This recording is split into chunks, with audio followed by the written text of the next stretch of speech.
რა მდგომარეობა საქართველოში პრესის თავისუფლების კუთხით და რა გამოწვევების წინაშე დგას დღეს მედია. თემაზე სასაუბროთ მედიაექსპერტი ზვიად ქორიძე მოვიწვიეთ. მოგესალმებით ბატონო ზვიად, მადლობა რომ მოხვედით ჩვენთან სტუმრად.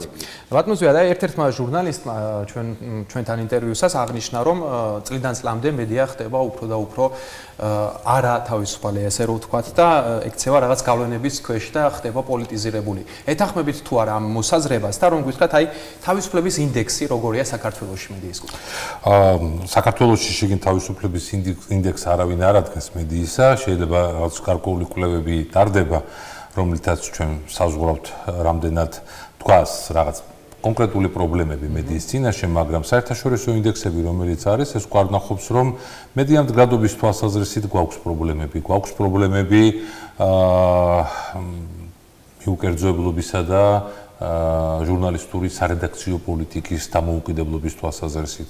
გვაქვს პრობლემები მედია წიგნიერების თვალსაზრისით ქვეყანაში. ეს არის ის პრობლემები, რომელიც პერიოდულად არის მზარდი იმდენად, ამდენადაც ჩვენ არა ვართ განყენებული ქვეყანა, ჩვენ არა ვართ იზოლირებული სახელმწიფო და საზოგადოება და ვცხოვრობთ იმ პრობლემებით, რომელიც აქვს დემოკრატიულ თანამეგობრობას და პერიოდულად ჩნდება ეს პრობლემები. ჩვენ შემთხვევაში უფრო მეტი დოზითაც, იმიტომ რომ ჩვენ მაინც არა ვართ მყარი დემოკრატიის ქვეყანა, ცოტა უფრო მყიფეა ჩვენთან დემოკრატიული საზომები და ამიტომაც აგვაქვს ეს პრობლემები. მე არა ვარ ისე სკეპტიკურად განწყობილი, რომ მედია არ არის თავისუფალი და მედიის თავისუფლების ხარისხი ეცემა ქვეყანაში, მაგრამ იმას ვხედავთ, რომ ინტერესი თავრობისა, რომ მედიაზე კონდეს კონტროლი შემთხვევაში არის მზარდი. იყო ხო რაღაცა პერიოდები, როდესაც იყო მაღალი ეს სურვილი, მე თითქოს განელდა, ამით მთავრობა ტრაბახობდა, რომ აი ჩვენ როგორი კარგები ვართ წინა მთავრობას, ამით ჯობი ვართ, რომ მედია გავლენებს არ მივმართავთ, მაგრამ მე თანდათანობით დავინახეთ, რომ ეს საცდური მათ ისევ გაუჩნდათ, იმიტომ რომ მთავრობა არ არის დაზღვეული, არც ერთი მთავრობა, არა მარტო საქართველოს მთავრობა, არც ერთი მთავრობა მსოფლიოში ამისგან დაზღვეული არ არის, თუ მას არ აქვს შიდა შემაკავებელი ფაქტორები. აღმოჩნდა, რომ საქართველოში ეს ფაქტორები არ მუშაობს და ამიტომ მთავრობა, რა თქმა უნდა, ცდილობს, რომ თავისი გავლენა სარედაქციო პოლიტიკაზე, ამა თუ იმ არხის, ამა თუ იმ მედია საშუალების კონდეს და ამას აღერხებს. ეს ერთი პრობლემა. როგორ უნდა დაიცვას მედიამ ამ შემთხვევაში თავი? მედიამ უნდა დაიცვას თავი იმით, რომ მან უნდა გამოაცხადოს სარედაქციო დამოუკიდებლობა თავის ყველაზე, ასე ვთქვათ, წმინდათაწმინდა პრინციპად და თქვას, რომ არაფრის გამო არ მოიქცევა ის გავლენების ქვეშ, არც მთავრობის, არც კორპორაციების და არავის გავლენის ქვეშ არ მოიქცევა და ის იქნება მთლიანად ორიენტირებული მიუკერძოებლობასა და დაბალანსებულ პროფესიულ სტანდარტებზე.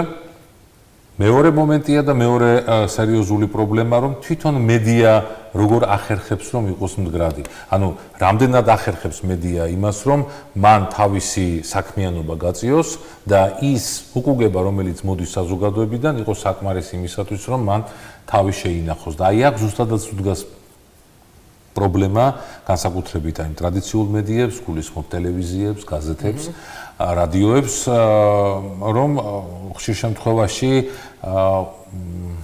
ცდილობენ, რომ თვალი დახუჭონ იმაზე, რომ მოდი რაღაც მცირეც მაინც დავთმობ, რომ მეტი შემოსავალი მქონდეს და ეს მცირედი დათმობა მათ მერე უჯდებათ ძვირი, იმიტომ რომ მერე მზარდი ხდება ეს დათმობა და ამას არც ერთი მთავრობა და არც ერთი კორპორაცია არ გაპატიებს. ის აუცილებლად შენთან ითანა თანასწორუფლებიანობის პრინციპზე მაშინ თუ ხედავს, რომ შენი სარედაქციო დამოუკიდებლობის ერთგული ხარ. თუ არა ხარ შენი სამრედაქციო დამოუკიდებლობის ერთგული და ხედავს, რომ შენ მერყევი ხარ, ის მომენტალურად მოდის და მაგ ზუსტად ამ რყევის ამპლიტუდის მიხედვით საზღვარს უდის დაგარტყას. როდის მოგცეს ფული, როდის გიყიდოს, როდის შემოგთავაზოს მეტი სარგებელი, დაგპირდეს, რომ მოგიწყობს ამ ქვეყნიურ სამოთხეს და ასე შემდეგ. ეს უარს ვერ ამბობენ სამწუხაროდ. ბევრ შემთხვევაში ვერ ამბობს, იმიტომ რომ ეს მომენტია ზუსტად, რომ თუ ერთხელ დათმე, მერე გეუბნებიან, რომ მეორედ რატო აღარ თმობ, მესამედ რატო აღარ თმობ. მე უკვე იძულებული ხარ, რომ მთლიანად შეელიო ამ სარედაქციო დამოუკიდებლობის პრინციპს. ეს არის ერთი სერიოზული გამოწვევა, რომლის წინაშეც დღეს ჩვენ ვდგავართ და ვხედავთ, რომ პრაქტიკულად სარედაქციო შინაარსი დიდწილად მე თამამად საუბრობ აქ, იმიტომ მგონია რომ აქ ეს პრობლემა არ დგას და თუ დგას ეს პირველ რიგში თქვენ უნდა შეამჩნიოთ, ისევე როგორც ყველა მედია საშუალებაში თვითონ ჟურნალისტმა უნდა შეამჩნიოს, რომ ხომ არ ხდება სწორედ აი ამ ფორმით სარედაქციო დამოუკიდებლობის პრინციპებზე უარის თქმა და ასე ვთქვათ კოჭის გაგორება დამკვეთისთვის. ფულის მომცემისთვის სწორედ დამკვეთი, რეალური დამკვეთი თქვენიც და ყველა მედია საშუალების, ვინც დღეს აღნიშნავს პრესის თავისუფლების საერთაშორისო დღეს, არის მაყურებელი, არის მკითხველი. ჩვენი მომხმარებელია ყველაზე მთავარი დამკვეთი, რომლის მედია წიგნიერების ზრდაზე, მედია წიგნიერების ხარისხის ზრდაზე თითოეული ჩვენგანი უნდა მუშაობდეს. იმიტომ რომ ჩვენ აი ამ ერთი გამოწვევის, ერთი ტიპის გამოწვევების რაზეც ვისაუბრებ, გვაქვს მეორე მნიშვნელოვანი გამოწვევა, ეს არის პროპაგანდისტული წნეხი, რომელიც არის ჩვენი ტიპის საზოგადოებებზე, განსაკუთრებით აი ესეთი მყიფე დემოკრატიის საზოგადოებებზე, რომ ადვილად მოახდინონ თავბრუსხვევა ჩვენი აუდიტორიის და მათი არჩევანი ხშირ შემთხვევაში იყოს განპირობებული და დაფუძნებული არა მიუკერძოებელ ახალ ამბებზე, არამედ fake news-ებზე, ცრუ ინფორმაციებზე, რომელიც დღეს დიდი დოზით მოდის სატელევიზიო და საგაზეთო სივრცეებიდან, სხვათა შორის ონლაინ სივრციდანაც, იმიტომ რომ პროპაგანდისტული მანქანა ხა იმაზე უნდა მეკითხო, უნდა გავაკეთოთ, აი მე საუბრობთ თავისუფლებაზე, მედია თავისუფლებაზე და ვსაუბრობთ იმაზე, რომ არ უნდა იზღუდებოდეს, ხო? სიტყვის თავისუფლება. თუმცა გვაქვს პრობლემა იგივე პროპაგანდასთან, რუსულ პროპაგანდასთან, გვაქვს იგივე fake news-ებთანაც თქვენ ახსენეთ, აი ამისგან როგორ უნდა დაისვას თავი იგივე მომხმარებელმა, ინტერნეტ მომხმარებელმა და ყველა მომხმარებელმა, ვინც ინფორმაციას მოიხმარს, მან ხშირ შემთხვევაში ის ინფორმაციას მოიხმარს ზუსტად იმ თვალსაზრისით, რომ რაც წერია ინფორმაციაში, ეს მის განწყობებს გარკვეულწილად ეთანადება. პროპაგანდისტების მთავარი ხრიკიც ეგ არის, მან ინფორმაციად მოგასაღოს ის, რაც იცის, რომ შენს შინაგან განწყობებს ყველაზე კარგად მოესალბონება და მეტიც. შეიძლება ამან გამოიწვიოს სიმტკიცე შენი აი ამ გადაწყვეტილების და თქვას, რომ აი მე სწორად ვფიქრობდი. აი ეს არის პროპაგანდისტების მთავარი ხრიკი და ისინი ამაზე მიდიან და ხშირად ყვილებს წავოზობენ. რომ ზუსტად ასეთი ინფორმაცია ბევრად უფრო სწრაფად ვრცელდება, ვიდრე იგივე ნამდვილი ინფორმაცია, ხო? ამიტომაც ჩვენი ინტერესი, მედიის ინტერესი, მაღალპროფესიული მედიის ინტერესი უნდა იყოს რა, რომ ჩვენ ერთად ვიკამათოთ ჩვენს მომხმარებლებთან, მათთან ერთად გავარკვიოთ რა არის რეალურად ამბავი, რა არის ნიუსი და გავარკვიოთ აი სტანდარტები, რომლითაც მათ უნდა შეაფასონ ჩვენი მიწოდებული ახალი ამბავი. როცა ვსაუბრობთ, აი ახლა ჟურნალისტები ვარ და ვსაუბრობთ რა არის პროფესიული სტანდარტები, სიზუსტე, უტყუარობა, როგორ უნდა გადავამოწმოთ ინფორმაცია, როგორ მოვახერხოთ დაბალანსება ამ ინფორმაციის, ანუ როგორ უნდა იყოს თავად ინფორმაციის შინაარსი დაბალანსებული, რას ნიშნავს, რომ ჩვენ ვართ მიუკერძოებლები, როდის ხდება ჟურნალისტი მიკერძოებული. აი, როდესაც ამ სტანდარტებზე ჩვენ მუდმივად ვსაუბრობთ ჩვენს მომხმარებელთან, მისი მედია წიგნიერების ხარისხიც მაღლა იწევს და ის უკვე კრიტიკულად იწყებს შეფასებას თქვენს მიერ მიწოდებული ახალი ამბის, რომ ეხლა თქვენ რამეს არ ამბობთ ბოლომდე, რამეს ამლაშებთ, რამეს ატყუებთ, რამეს მალავთ თუ არა. და ის ძალიან კარგად შეაფასებს ამას და სწორედ როდესაც ვსაუბრობ, რომ მედია წიგნიერება არის ყველაზე კარგი იარაღი პროპაგანდისტული დარტყმის დროს, მე ზუსტად ამას ვსაუბრობ, რომ ჩვენი საზოგადოება ძალიან კრიტიკული ანალიზით უნარით შეაფასებს იმ ინფორმაციას, რასაც იღებს და არ დაიჯერებს იმ ტყუილებს, რომელიც რა თქმა უნდა დამაჯერებელი ტონით აბა პროპაგანდა რა არის. იგივე ქსენოფობიური განცხადებები ძალიან ხშირად ვრცელდება. ნებისმიერი. აქ როგორ მილიონობით ნახვაზაც კი აგროვებს ხოლმე ესეთი ვიდეოები. იმიტომ რომ როდესაც ვიღაცას მიაჩნია, რომ ერთი შეიძლება აქ აი ამ კონკრეტულ სივრცეში საქართველოში ცხოვრობს ადამიანთა ჯგუფი ან ბევრი ადამიანი, რომელსაც არ აქვს ჩამოყალიბებული თავისი ღირებულებითი სისტემა, მაგალითად განსხვავებული რასის, ეთნოსის, რელიგიის, გენდერული იდენტობის მქონე ადამიანების მიმართ, ხო? აქ ძალიან კარგი იქნება თუ ჩვენ ზუსტად ამ მიმართულებით ვიმუშავებთ და ბომბარდირებას მოვახდენთ ამ საზოგადოების დამაჯერებელი ამბებით. და თავად საზოგადოებასაც მაგალითად ხშირ შემთხვევაში კონტრკითხვა არ უჩნდება. ძალიან ბევრჯერ მე საჯარო სივრცეში მინახავს საკმაოდ ისეთი გავლენის მქონე პირები საუბრობენ ისეთი ინფორმაციებით, რომ მე მართლა ვეკითხები, რომ თქვენ ეს ინფორმაცია გჯერათ, რომ რასაც ახლა იყენებთ არგუმენტად. მეუბნება, აბარა, ეს მე ეგ წავიკითხე. ეს მომენტი პროპაგანდისტული მანქანის მომენტია ზუსტად ის, რომ მან დაუჯერებელი დაგაჯეროს.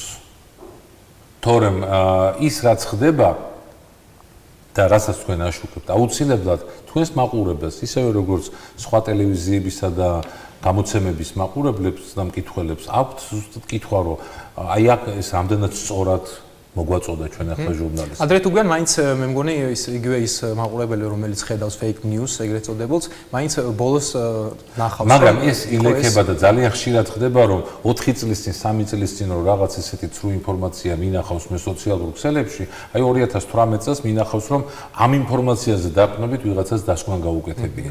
ეს არის სახიფათო მომენტი, ანუ ესეც თავისთავად ესეც არის ღირებული თემა, რომელზეც ჩვენ უნდა ვისაუბროთ, იმიტომ რომ თუ ასეთი ტიპის ინფორმაციულმა ნაკადმა შეფასების კრიტერიუმები მოურღვია ჩვენს მომხმარებელს, მაშინ თქვენ რაც არ უნდა მაღალი სტანდარტის მედია აკეთოთ, ის მაინც გადაიხრება იმ ინფორმაციისკენ, რომელშიც შეიძლება დარწმუნებული იყოს, რომ სიცრუეა, მაგრამ მაინც მისთვის მისაღების სიცრუეა. აი ეს არის ძალიან სერიოზული პრობლემა, რომლის წინაშეც აღმოჩნდით. ჩვენ დღეს ვხედავთ, რომ ჩვენს საზოგადოებას, აი ჩვენს მაყურებელს, რომელიც ახლა გვიყურებს, მათზე რა ტიპის შტურმს ახორციელებენ და მეთოდურად ახორციელებენ ამ ტიპის შტურმს იმისათვის, რომ კრიტიკული ანალიზის უნარი საზოგადოებაში მინიმუმზე დავიდეს და ჩვენ ვიყოთ ერთი მხრივ განწირული ამ პროპაგანდისტული ნაკადისთვის და მეორე მხრივ აქეთ მედია საშუალებები, რომლებიც ნებით იწყებენ დათმობას საკუთარი სარედაქციო პოლიტიკის, იმიტომ რომ შეიძლება აი ეს პოლიტიკური თუ ფინანსური გავლენები, ვისაც შეუძლია რომ მათ განახორციელოს, ადვილად დაყვნენ. აი ეს არის პრობლემები, რომლის წინაშეც ჩვენ დღეს აღნიშნავთ. აი ამ თემის გაგრძელება მინდა ბატონო ზვიად, საზოგადოებრივ მაუწყებელზე მინდა კითხოთ, ახლა არავის სიურპრიზი არ არის, რომ რბილი ტონით გამოირჩევა ხელისუფლების მიმართ. როგორ ფიქრობთ, შეუძლია თუ არა საზოგადოებრივ მაუწყებელს იყოს თავისუფალი და ერქვას თავისუფალი მედია? ზოგადად საზოგადოებრივი მაუწყებლის მთავარი დანიშნულება ის არის, რომ აი ეს ორივე პრობლემა, რაზეც აქამდე ვსაუბრობდი, განმუხტოს. ერთი მხრივ მას არ აქვს საჭიროება, რომ ვიღაცას მოელაქუცოს და ვიღაცას ასე ვთქვათ, დანებდეს იმის გამო, რომ მიიღოს მეტი სარგებელი, მას საზოგადოება გარანტირებულად აძლევს ფულს. აქ იგულისხმება საზოგადოებრივი მაუწყებელი მთლიანად ქვეყანაში, როგორც თბილისის, ასევე აჭარის ტელევიზიები და რადიოები, მაგრამ ამავდროულად ამ ტელევიზიების მთავარი ფუნქცია არის, რომ ისეთი ტიპის ინფორმაციები მიაწოდოს საზოგადოებას, რომელიც აი ამ პროპაგანდისტულ წნეხს აარიდებს ჩვენ საზოგადოებას და დაარწმუნებს. მაგრამ როდესაც მაგალითად საქართველოს საზოგადოებრივი მაუწყებლის პირველი არხის ეთერში ვხედავ სიუჟეტს, სადაც პირველი არხის ლოგოს გვერდით ჩანს Russia Today-ის ლოგო, იმიტომ რომ Russia Today-ის news იყენებს ეს არხი, უკვე მე თავისთავად მან მიჩნდება კითხვა, რომ ეს რას ნიშნავს, ეს რისთვის დაჭირდა, აი ესეთი ღირებული კადრი გამოიყენა მან Russia Today-ის სიუჟეტიდან თავის ეთერში, თუ ეს იმისთვის დაჭირდა, რომ ტოლობის ნიშანი დაუსვას მან მაყურებლის თვალში Russia Today-ისა და პირველ არხს და უთხრას, რომ იცი რა, უყურე Russia Today-ისაც. ჩვენ დიდად არ განსხვავდებით მისგან და პირიქით, ეს რასაც Russia Today აკეთებს, ეს სრულებითაც არ არის პროპაგანდა და ეს სრულებითაც არ არის fake news-ი. ჩვენც კი აი პირველი არხი საქართველოს საზოგადოებრივი მაუწყებლის მზად ვართ, რომ მისი ნიუსები გამოვიყენოთ. ეს არის პრობლემა. პრობლემა არის ის, რომ მაგალითად შეიძლება შეხვიდე რაღაც საიტზე და საიტების ცვენაა, ხო, ეხლა ინტერნეტი უზარმაზარი ოკეანეა და იქ მაინც და მაინც იპოვო ის ონლაინ გვერდი, რომელიც რაღაც გაუგებარ სამხედრო პოლიტიკურ ან თუნდაც ინოვაციურ სამეცნიერო რაღაც ნიუს გთავაზობს მაგალითად რუსეთიდან და გამოიყენო ეს ნიუსი იმისათვის, რომ შენს მაყურებელს მიაწოდო, ვითომ რაღაც მორიგი ახალი ამბავი. სინამდვილეში შენივე აუდიტორიის დეზინფორმირებას ახდენ, იმიტომ რომ აი ეს შემაფასებელი მომენტი, რომ კი, ეს fake news-ი ნახე, აიღე, მოდი გადაამოწმე. თუ გადაამოწმებ და დაინახავ, რომ ეს არის ცრუ, ეს არის fake, რატო აღავცელებ? აი, საზოგადოებრივი მაუწყებელი დღეს ამ ვალდებულების წინაშე დგას. სულ ერთია ეს იქნება, კიდევ ერთხელ ვიმეორებ, თბილისში თუ ბათუმში. და ვაკვირდები, რომ თბილისში უფრო მეტი ლოიალობა აქვს საზოგადოებრივ მაუწყებელს, რომ ზუსტად წავიდეს დათმობებზე მთავრობასთან, ანუ მთავრობის დღის წესრიგით ელაპარაკოს საზოგადოებას და არა ის, რომ მან რეალურად უთხრას რა ხდება ქვეყანაში. ბათუმში პირიქით ვხედავ, მაგრამ როგორც კი ვხედავ იმას, რომ ბათუმში ჟურნალისტები საზოგადოებრივ მაუწყებელში ცდილობენ პრობლემებს შეეხონ და თემები წამოწიონ, მომენტალურად ჩვენ ვხედავთ მაგალითად, ნახეთ რამდენიმე კვირის წინ იყო უმაღლეს საბჭოში, აჭარის უმაღლეს საბჭოში განხილვა საზოგადოებრივი მაუწყებლის აჭარის ტელევიზიისა და რადიოს მრჩეველთა საბჭოს ანგარიშის, ხო? და რა მოვისმინეთ იქ?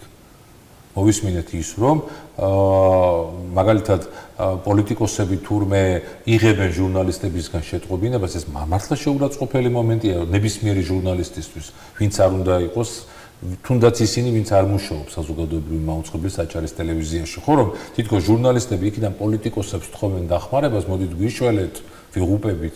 ან მაგალითად ის, რომ რა შეჭირდება საზოგადოებრივი მაუწყებლის აჭარის ტელევიზიას, რაღაც ინტერნეტი და იქ ვებგვერდის განვითარებაზე ფული. და ასეთი განაცხადები, ანუ ისეთი რამ, რამაც შეიძლება სერიოზულად დააზიანოს აჭარის ტელევიზიისა და რადიოს მომხმარებელი.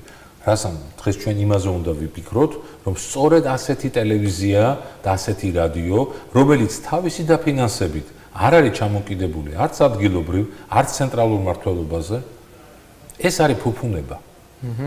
ჩვენ რეალურად სწორედ გვაქვს ისეთი კანონი, რომელიც ამის ფუფუნების საშუალებას აძლევს საზოგადოებრივ მაუწყებელს და ამ დროს საზოგადოებრივი მაუწყებელი უყურებს მთავრობას და მთავრობა ეუბნება, რომ იცი რა, მე რო გაძლევდე შენ პირდაპირ ფულს, უფრო მეც მოგცემდი. ეს საცდურია ზუსტად. დიახაც სწორედ იმიტომ უნდა აჭარის უმაღლეს საბჭოს და აჭარის მთავრობას არა იმ წესით დაფინანსება. ზუსტად იმიტომ უნდა საქართველოს პარლამენტსა და საქართველოს მთავრობას არა ამ წესით დაფინანსება საზოგადოებრივი მაუწყებლის, რომ მათ პირდაპირი დაფინანსების მანდატი მიიღონ საზოგადოებრივი მაუწყებლის და მერე ესეთი კატათაგობანას როლი ითამაშოს, რომ თუ კარგად მოიქცევი, მეც მოგცემ, თუ დამჯერი იქნები, მეც მოგცემ, თუ ისე გააშუქებ ჩემს აქტივობას, როგორც მე მინდა. არა ისე როგორც შენ ჩათვლი საჭირო და შენ როგორც დაინახავ, როგორც მე მინდა. მაშინ მეც მოგცემ, თუ არა და არ მოგცემ. და ამით დაიწყება უკვე კონტროლი მთავრობის და საზოგადოებრივ მაუწყებელს. რეგიონულ ტელევიზიებსაც მინდა შევეხოთ ბატონო ზვიად. აი, არავის სიურპრიზი არ იქნება, რომ ვთქვათ ასევე, რომ დაბალი რეიტინგებით გამოირჩევიან რეგიონული ტელევიზიები გიგანტ ტელევიზიებთან შედარებით, ასე რომ ვთქვათ. აი, როგორ ფიქრობთ, როგორია რეგიონული მედიის როლი და აქვს თუ არა ასეთ პატარა მედია საშუალებებს, თუნდაც ისეთ როგორიც რა გიგანტი ტელევიზიებიც არ უნდა იყოს ჩვენი კონკურენტი. დარწმუნებული ვარ, რომ თუ თქვენ ბათუმის ამბებს, აჭარის ამბებს მოუყვებით თქვენს მაყურებელს მიუკერძოებლად და დროულად და ზუსტად უტყუარად, რომელი გიგანტი ტელევიზია მოგიგებთ თქვენ რეიტინგში აქ? ვერც ერთი. მაგრამ თუ თქვენ გაუწევთ ანგარიშს ისეთ ფაქტორებს, რომელიც მედია დამოუკიდებლობისათვის, პრესის თავისუფლებისთვის არის საზიანო, მაშინ რა თქმა უნდა თქვენ კონკრეტულად TV25-ზე არ ვსაუბრობ, მე მჯერა რომ TV25 ამ სტანდარტებს დაიცავს და მეტიც თქვენ აი ამ რეგიონში შეგიძლიათ რომ მართლა რეალურად შეცვალოთ საზოგადოებრივი გარემო. ისევე როგორც ნებისმიერ ტელევიზიას შეუძლია ნებისმიერ რეგიონში, იმიტომ კი არა რომ თქვენ ან სრულ ინფორმაცია მიაწოდოთ, ან თქვენ დაიწყოთ პროპაგანდა რაღაცის სანაცვლოდ, არა. თქვენ რეალურად ის ამბები მიაწოდოთ მაყურებელს, რაც ხდება და რაზეც მაყურებელს უნდა ქონდეს რეაქცია. მე ეჭვება რომ მაგალითად ქუთაისში რიონს მოერიოს ვინმე, ან მეგატივის, ან გურჯაანში ვინმე მოერიოს გურჯაანის ტელევიზიას, ან გორში თრიალეთს, ან დიას ვინმე მოერიოს. ვერავინ ვერ მოერევა. ვერც ერთი გიგანტი საერთო-ეროვნული მაუწყებელი, იმათ თავისი დღის წესრიგი აქვთ.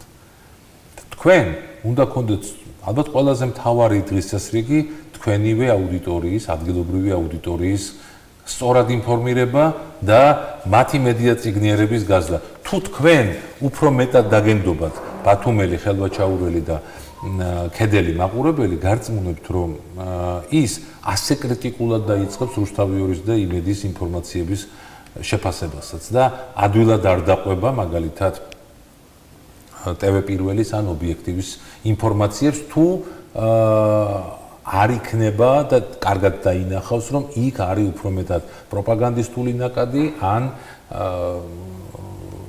რაიმე პროფესიული სტანდარტი დარღვეული. თუ არის იქ დაცული სტანდარტები, მაშინ თქვენს და ეს ტელევიზიები ხდებით კომპანიონები. იმიტომ რომ მე ასე მგონია რომ ჩვენ მაყურებელს დღეს აი ამ თანამედროვე ინფოსაუკუნეში აქვს ძალიან დიდი თვითონ მომხმარებელს აქვს დიდი გამოწვევა, მედიას კი არა. დღეს ინფორმაციის მიღება, გადამუშავება ძალიან რთულია, იმიტომ რომ დღეს ნაკადი ინფორმაციის არის ბევრად უფრო დიდი, ასტრონომიულად უფრო დიდი, ვიდრე ეს იყო 25-30 წლის წინ. ბუნებრივია, აქ ჩვენ რაც შეიძლება მეტად უნდა დავეხმაროთ ერთმანეთს, ჩვენ და ჩვენი მომხმარებლები. კი ბატონო, მადლობა ბატონო ზვიად, წარმატებებს გისურვებთ. ზვიად ქორიძე, მედიაექსპერტი საუბრობდა მაცნეს პირდაპირ ეთერში.